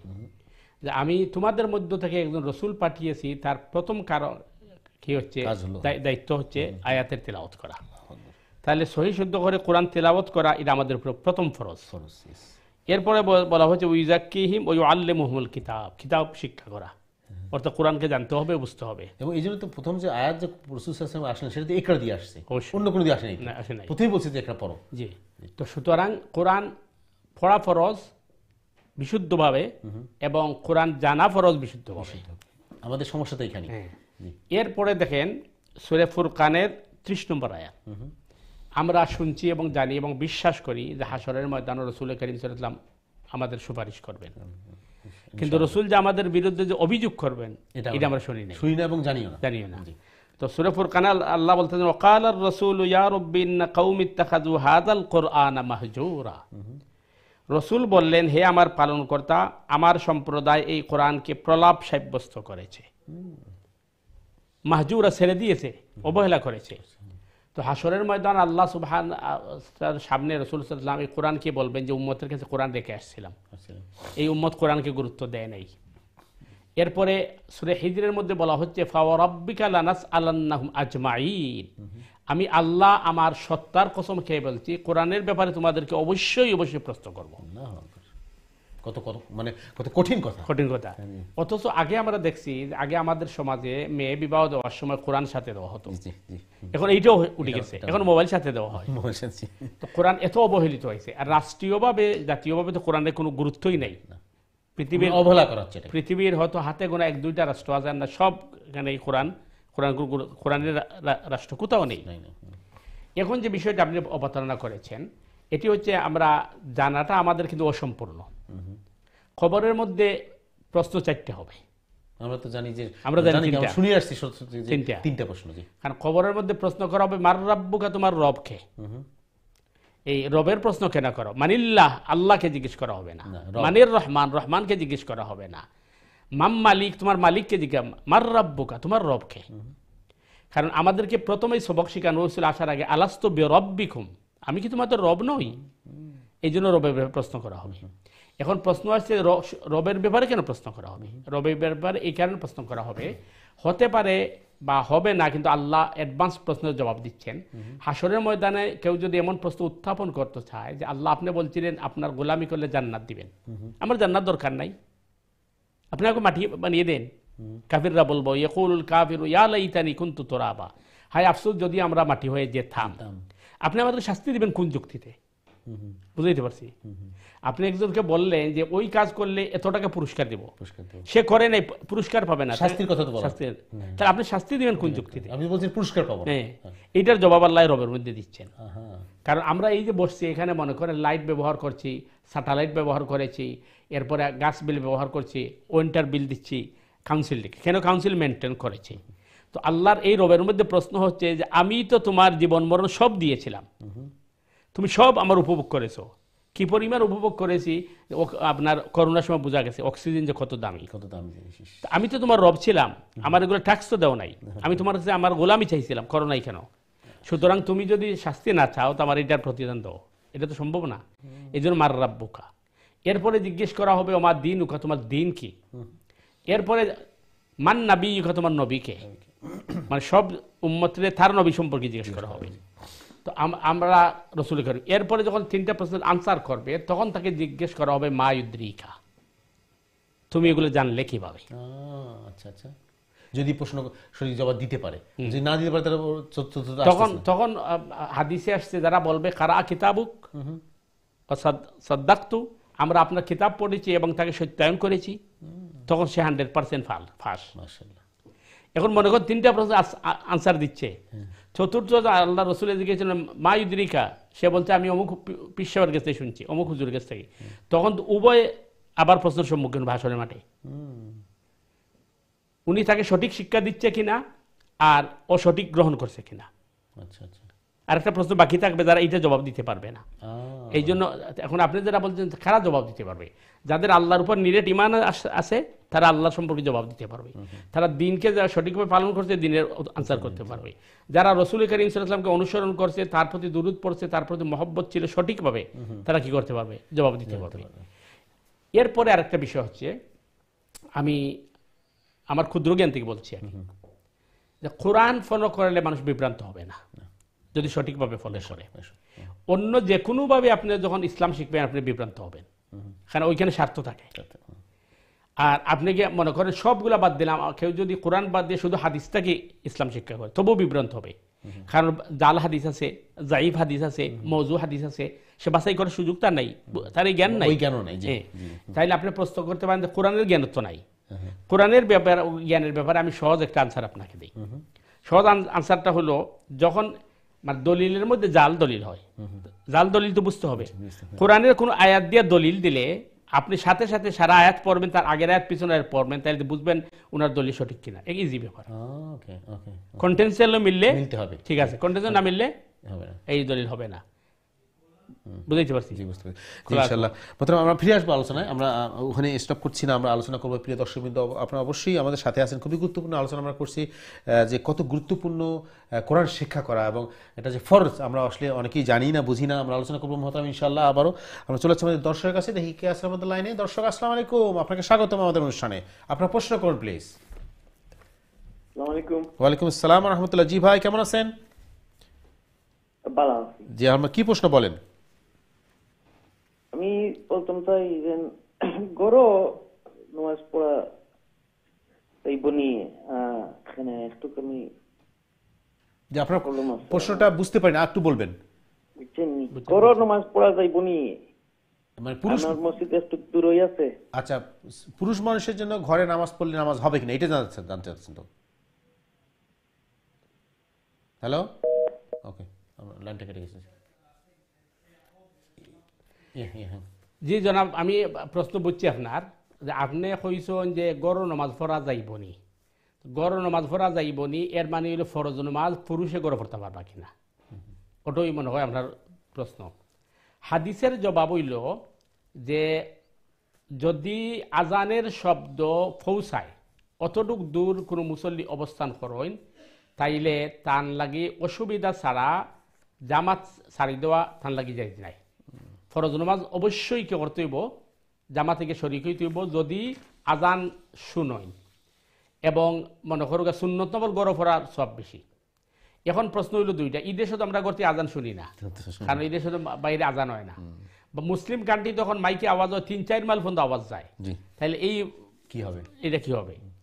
তো এর কারণে আসল বিষয় হইল যে কোনো অসুবিধা না থাকলে যদি দূরই মসজিদও যাইতে পারেন সম্ভব হয়, তাহলে গিয়া ফরজ নামাজ জমাতে পড়া সওয়াব অনেক বেশি। আর যদি আপনার মনে করুকা গড় থাকি যাইতে আপনার ২০ মিনিট ২৫ মিনিট সময় লাগে, সবসময় এই সুযোগ থাকে না, ইলা অসুবিধা যদি থাকে, তাইলে আপনি মনে করুকা সবসময় না গেলে মাঝে মাঝে গড় নামাজ পড়লে কোনো গুণাবৈত্য নাই, যেহেতু আপনার অসুবিধা। তবে উত্তম হইব গড় যদি নামাজ পড়েন, আপনার নিয়ম হইল ওয়াইফ ছেলে মেয়ে যারা আছে তারা জমাত পড়তে পারলে আরও ভালো। আর যদি কোনো বিকল্প রাস্তা না থাকে, মসজিদও দূরই সবসময় যাওয়া যায় না, যাওয়া কষ্ট হয়ে যায়, এই অবস্থায় যদি আপনি গড় যদি ফ্যামিলির লিয়ে সবসময় নামাজ পড়াও যায় না, এটা হইতে পারে, কারণ আপনি যে সময় নামাজ পড়া এই সময় হয়তো অন্যরা ব্যস্ত আছেন বা বাহিরে গেছেন, তো আপনি নামাজ পড়লে আদায় হয়ে যাব, অসুবিধা হইতো নাই। তবে উচিত হইব আপনি ফরজ নামাজ একামত দিয়া পড়বা, এটা উত্তম পন্থা। একামত দিয়া নামাজ পড়লে হাদিস আইছে যে সব বেশি হইব, এবং ফিরিস্তারও আপনার লগে জমাতে শরীক হইবা। তবে চেষ্টা করা যাতে মসজিদে গিয়ে ফরজ নামাজ পড়ার। আশা করি ক্লিয়ার হয়েছে। এর বাদেও যদি ক্লিয়ার না হয় তাইলে আপনি আবার আমারে কল করবেন। জি মোহতারাম, একটা জিনিস এখানে ক্লিয়ার হওয়া দরকার আসলে, অনেকেই আমরা চেষ্টা করি মসজিদে নামাজ পড়ার জন্য, কিন্তু কোনো কারণে যেটা বললেন, কোনো হয়তো সময়ের স্বল্পতা, মসজিদ জামাতে গেলে সময় হবে না, অন্য কাজ হবে অন্য কারণে, অথবা ওয়েদার একটা হতে পারে, একটা হয়তো যে আমার সুযোগই নেই, আমি এমন একটা জায়গায় থাকি যে মানে মসজিদ থেকে যাওয়া আসার সমস্যা অনেক সময় স্বাভাবিক হতে পারে। তো এই অবস্থায় যদি আমি একা একা নামাজ পড়ি, বা আমি যেটা বললে বাসায় নামাজ পড়লে যে পরিবারের অন্য সদস্যের নামাজ পড়লে বেটার, যদি করা যায় তো জামাত হয়েই গেল, আর যদি করা না যায় একা একা নামাজ পড়লে নামাজটা হয়ে যাবে, আদা হয়ে যাবে। যদি দেখা যায় মনে করেন মানে মসজিদ অনেক দূরে এবং মসজিদে সবসময় যাওয়া সম্ভবই নাই, তাইলে উত্তম হবে ঘরের মধ্যে আজান দিয়া ঘরের ফ্যামিলি যারা আছে তাদেরকে নিয়ে জমাত পড়া ফরজ, আর সুন্নত মতো এমনি ঘরে পড়া ফরজ বেশি। তো একটা জিনিস যেটা জানতে চাচ্ছিলাম সেটা হলো যে যদি একটা হাদিস আছে যে বলছেন যদি ঘরের মধ্যে মহিলা এবং শিশুরা না থাকতো এবং যে পুরুষ মসজিদ নামাজ পড়তেছে না, তাহলে আমি ঘর জ্বালাই দিতাম, এই ধরনের এইটা দিয়া কিন্তু মানে জমাতের গুরুত্ব বোঝানো হয়েছে। আচ্ছা, এক নাম্বার 2 হচ্ছে রসুল করিম সাল্লাল্লাহু আলাইহি ওয়াসাল্লাম ইমাম আর আমি ইমাম সমান নেই। রসুলের পিছনে যারা নামাজরে ইচ্ছাকৃতভাবে ত্যাগ করছে এটা তো বড় মুনাফিকি। বুঝতে পারছি যে মসজিদের ইমাম স্বয়ং রসুল করিম সাল্লাল্লাহু আলাইহি ওয়াসাল্লাম, এই মসজিদে যদি সে না যায় তাহলে বোঝা গেল তার মধ্যে মুনাফিকের চরিত্র আছে। এই জন্য এই জিনিসটা বোঝানো হয়েছে। আর দ্বিতীয় গুরুত্ব বোঝানো হয়েছে, রসুল গুরুত্ব বোঝাইছেন যে জমাত কত গুরুত্বপূর্ণ। আর এটা আপনি আমি চিন্তা করলে দেখা যাবে যে দেখেন আপনার আমার এটা বলতে তো কোনো অসুবিধা নেই, 95% মানুষের সূরা কেরাত শুদ্ধ নাই। তো আমি গড় নামাজ পড়লে আমার নামাজ তো না হওয়ার সম্ভাবনা বেশি। আর আমি যদি জমাতে গিয়ে নামাজ পড়লে তাহলে ইমাম সাহেবের সূরা কেরাত শুদ্ধ আছে, আমার ভুলটা হলেও নামাজ কবুল হয়ে যাবে। এই জন্য ফরজ নামাজ জমাতে পড়ার জন্য চেষ্টা করা দরকার। এই জন্য ফরজের কি দেওয়া হয়েছে, মানে জামাতে নামাজ পড়ার গুরুত্বটা বেশি। আরেকটা হলো আপনি যদি ফরজ নামাজ জমাতে না পড়েন তাহলে টাইম টেবিলে গুরুত্ব থাকে না। অনেক সময় ইচ্ছাকৃতভাবে পড়বো বলে ডিলে করা যায়। এই জন্য ফরজ নামাজ চেষ্টা করা দরকার যে জমাতের সাথে আদায় করা। আর যদি একান্ত অসম্ভব হয়, যেটা আপনি বলছেন অনেক দূরে, ঠান্ডা বেশি ইত্যাদি, তখন নামাজ হয়ে যাবে ইনশাআল্লাহ। জাযাকাল্লাহু মোহতারাম। সম্মানিত দর্শক, আপনার সুন্দর প্রশ্নের ধন্যবাদ। আশা করি আপনার প্রশ্নের জবাব পেয়ে গেছি এবং আমরাও জানলাম এর থেকে মোহতারাম আমরা যে আলোচনা ছিলাম কবরের। এখন আমি আপনাকে বোঝাই, দেখেন কোরআন এটা সহজভাবে বোঝার জন্য বলতেছি। আমাদের সমাজে আমাদের কমিউনিটি দেখা যায় যে বক্তারা উইটে কোরআন আয়াত পড়ে, প্রত্যেকেই তার মত মতো কোরআন আয়াত দিয়ে দলিল দেয়। তাহলে আমরা বুঝবো কিভাবে দলিলটা সঠিক। এখন আমি যে একটা আপনাকে বলছি এটা হচ্ছে সূরা ফুরকান 30 নম্বর আয়াত। তো রাসূল করিম সাল্লাল্লাহু আলাইহি ওয়াসাল্লাম বলবেন, ইয়া আল্লাহ আমি কোরআনটা রেখে আসছিলাম, তারা কোরআনটা গুরুত্ব দেয় নাই। বুঝছেন? তো এটা আপনি যদি তার পিছনে আয়াতে যান তাহলে দেখবেন 28 নম্বর আয়াতে বলা হচ্ছে, ইয়া ওয়াইলাতা লাইতানি লাম আত্তাখিয ফুলালান খালিলা। কিয়ামতের দিন মক্কার কুরাইশ অপরাধীকে যখন জিজ্ঞেস করা হবে যে তুমি এটা করলে কেন। তো মোহতারাম আমরা ফিরে আসি, আমরা একটু দর্শক লাইনে আছেন, আমাদের সময় খুবই কম। সুপ্রিয় দর্শক আসসালামু আলাইকুম, আপনার স্বাগত অনুষ্ঠানে। আমাদের সময় খুবই কম, কুইকলি আমাদের প্রশ্নটা করবেন প্লিজ। ওয়ালাইকুম আসসালাম। আমি একটা কথা জানতে চাচ্ছিলাম। জি বলেন। আসরের নামাজ আমি যদি একটা ওযু দিয়ে একটু লেট করে আসরের নামাজ, মাগরিব এবং ঈশা পড়ি, এটা কি ঠিক আছে? মানে খুব বেশি মানে গুনার কোনো ব্যাপার কিনা একটু জানতে চাচ্ছি। আপনি একটু লাইনে থাকেন। আপনি বলছেন যে আপনি এক উজু দিয়ে আসর মাগরিব ঈশা পড়তে চাচ্ছেন? জি জি জি। আচ্ছা আচ্ছা, জি প্রশ্ন খুব সুন্দর প্রশ্ন। আর কোনো প্রশ্ন আছে আপনার? না না, এই একটাই প্রশ্ন। ওকে, সুন্দর প্রশ্ন করছেন বোন, আপনার ধন্যবাদ প্রশ্ন করার জন্য। আমাদের সময় খুবই কম, আমরা চেষ্টা করব কুইকলি আপনার প্রশ্নের জবাব দেওয়ার জন্য। মোহতারাম জি প্লিজ। জীবন আপনার প্রশ্নের মধ্যে কিন্তু আমার আরেকটা কোশ্চেন যাচ্ছে যে আপনি বলছেন এক উজু দিয়ে আমি আসর মাগরিব এশা পড়তে পারবো কিনা। এক অজু দিয়ে আপনি চাইলে 5 ওয়াক্ত নামাজ পড়তে পারবেন যদিও আপনার অজু ভঙ্গ না হয়, কিন্তু সম্ভবত আপনি যেটা বুঝাইতে চাইছেন যে আমি আসরে যদি ডিলে করে পড়ি যাতে ওই অজু দিয়া আমি 3 ওয়াক্ত নামাজ পড়বো, এই এক্সকিউজ ঠিক হবে না। কারণ নামাজকে আউয়াল ওয়াক্ত পড়া উত্তম।